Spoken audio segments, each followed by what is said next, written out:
만렙 여러분 안녕하세요. 건강한 코인 투자를 지향하는 코인 만렙입니다. 오늘은 비트코인이 올라줘서 다른 알트들이 오히려 오르지 못하는 상황이 연출되고 있네요.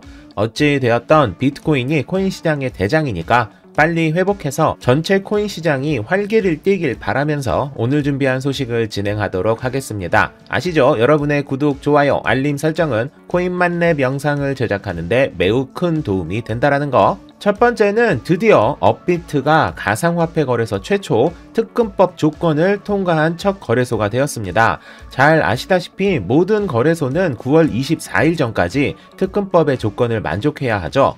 특히 많은 업체들이 실명 계좌 인증이 어려워서 9월 24일까지 특금법 조건을 통과하는 거래소가 없는 거 아니냐라는 이야기가 나올 정도로 어려운 상황이었는데 업비트가 이 부분을 처음으로 뚫어버렸네요. 그래서 업비트는 이제 9월 24일이던 뭐던 상관없이 암호화폐 거래를 기존과 동일하게 계속할 수 있게 되었습니다.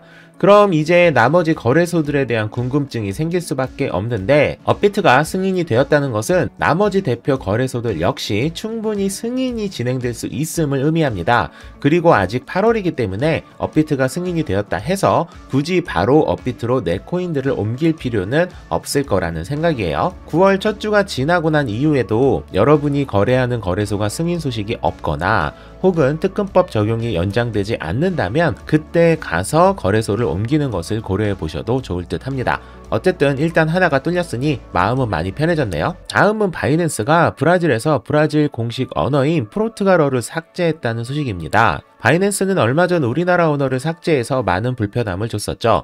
똑같은 상황으로 브라질 공식어를 삭제했다는 소식인데요. 우리나라와 똑같이 언어만 삭제된 것이고 영어 메뉴로 현물은 물론 파생 상품도 문제없이 거래할 수 있습니다.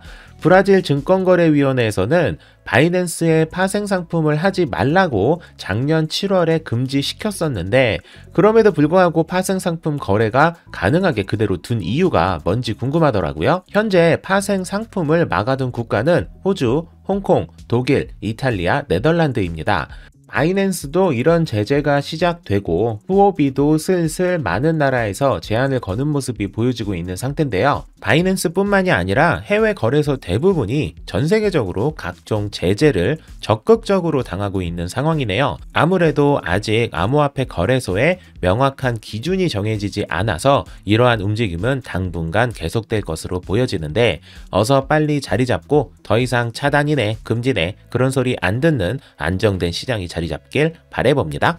다음은 제가 바네크가 이더리움 ETF를 신청했다고 이틀 전에 알려드렸었는데 이틀 만에 이더리움 ETF를 신청 철회했다는 소식입니다. 신청을 철회한 명확한 이유를 알리진 않았는데 아마도 미국 증권거래위원회가 바네크에 전화를 해서 압박을 가한 것으로 추측이 되고 있다고 하네요. 이 예측에 힘이 조금 더 실리는 이유는 바네크뿐만이 아니라 프로쉐어스 역시 이더리움 ETF 신청서를 철회한 소식이 확인되면서 이더리움 기반의 ETF는 당분간 신청하지 말라는 압박을 한 것이 아니냐는 예측에 힘이 실리고 있는 상태입니다. 그런데 이를 반대로 해석해보면 최근에 신청한 이더리움 ETF만 신청이 철회된 것일 뿐 비트코인 ETF는 여전히 그대로 남아있는 상태죠. 다시 말해 비트코인 ETF는 승인이 될 수 있는 것이 아니냐는 예측을 하기에 충분한 상황이라는 것입니다. 정부에서 이더리움이 너무 빨리 커져버리는 걸 경계하는 것인지 아니면 ETF가 여러 상품이 한꺼번에 출시되면 복잡해지는 것이 걱정돼서 이렇게 압박을 하는 것인지는 일단 두고 봐야 할 것 같습니다. 다음은 중국에 있는 35개 은행의 모바일 앱에 디지털 위안화 월렛을 추가했다는 소식입니다. 중국은 전 세계에서 CBDC를 가장 빨리 그리고 가장 현실적으로 진행하고 있는 대표적 국가인데 역시 발빠른 진행 대단합니다. 기존에는 6개의 대형 국유 은행에서만 월렛이 추가되었었는데 이제는 추가로 일반 은행에서도 적용이 된 것이며 앞으로 더 많은 은행에 지급될 것이라고 하네요. 이 플랫폼은 시티은행에서 개발되었다고 하네요. 내년 초에 열릴 동계 올림픽 때 이 CBDC를 빵 하니 터뜨려서 전 세계의 주도권을 잡게 될지 여부가 궁금해지는 소식이었습니다. 지금 분위기로 보면 미국의 기축통화가 디지털 세상으로 바뀌면서 중국에 밀릴 수도 있는 거 아닌가라는 생각이 들 정도로 중국이 무섭게 CBDC를 장악하고 있는 모습을 보여주고 있네요. 다음은 기다리고 기다렸던 도지코인 1.14.4 업데이트 완료 소식입니다. 도지코인 1.14.4가 조금 전 업데이트가 완료된 것으로 확인되었는데요. 조금 전 완료된 버전의 경우 수수료 절감과 동기화 속도 향상, 그리고 RPC, Get Fear 인포 개선, GUI 수정, 그리고 보안 수정 등이 포함되었습니다.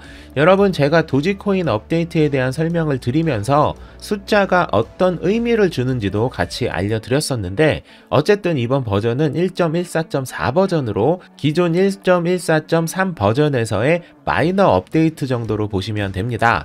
그리고 1.14.5 버전이 즉시 시작되고 있는 상태인데, 이 버전 역시 마무리가 되면 바로 알려드리도록 하겠습니다. 그리고 많은 질문을 주시는 것 중 수수료 인하가 적용되었는데 왜 거래소 수수료는 그대로냐고 문의를 주시는 분들이 계시는데요. 제가 라이브 방송 때 여러 차례 설명드렸었죠. 이 수수료는 지갑 간 이동에 대한 수수료를 이야기한 것이고, 거래소 수수료는 거래소에서 결정을 하는 것이라 당장 적용과 해당 수치만큼 떨어뜨리는 것이 어렵습니다. 하지만 조금 지나면 거래소 역시 수수료 인하가 진행될 것입니다. 이건 마치 코인만렙 치킨집을 운영하는 제가 어느 날 갑자기 치킨 가격이 매우 크게 떨어진 상황으로 보시면 비슷하지 않을까 싶어요. 그렇게 되면 치킨 가격이 떨어진 만큼 판매 가격을 낮추는 건 쉽지 않겠지만, 치킨 판매 가격은 곧 떨어지게 되는 그런 느낌? 아, 치킨 먹고 싶네요. 그리고 많은 분들이 오해하시는 것 같아서 다시 한번 짚어드리자면, 이번 1.14.4 버전을 통해 궁극적인 수수료 인하가 진행되는 것은 아닙니다. 아까 설명드렸다시피 말 그대로 수수료 절감을 할 수 있는 기틀을 마련한 것이고, 실제 수수료 절감이 즉시 적용되는 것은 아닙니다. 여기 보시는 것처럼 수수료 인하를 위한 작업의 기틀을 마련하고 2단계로 나뉘어진 업데이트의 첫 번째 부분이 실현된 것입니다. 온전한 적용이 1.14.5에 될 거라고 예측하는 분도 계시는데, 1.14.5 버전에 보면 수수료와 관련된 업데이트가 없고 1.21 버전의 리스트에 수수료 인하 관련 프로세스가 있는 것으로 봐서는 현실적으로는 1.21 버전에 완전한 적용이 되는 게 아닐까라고 예측이 되고 있는 상태입니다. 물론 중간 버전이 나와서 판올림이 될 수도 있겠지만 마이너 버전 업데이트에 이러한 부분이 적용될 확률이 높아 보이진 않네요. 그렇다 해서 이번 업데이트가 의미가 없는 것은 아니죠, 여러분. 제가 지난번에 1.14.4 버전과 1.14.5 버전은 1.21이 릴리즈되면 한 번에 적용될 것이라고 설명했었는데, 그 방식보다 지금처럼 중간 단계 업데이트가 바로바로 적용되는 것이 도지코인 입장에서는 훨씬 유리하겠죠. 업데이트 중 가장 민감한 부분이 바로 수수료 부분이기 때문에 1단계가 마무리된 것은 매우 큰 호재라고 해석하는 것이 맞습니다. 오늘의 코인 정보는 여기까지였습니다. 도지코인 업데이트 관련 부분은 라이브 방송에서 조금 더 디테일하게 알려드리도록 할게요. 만렙 여러분 모두 성투합시다.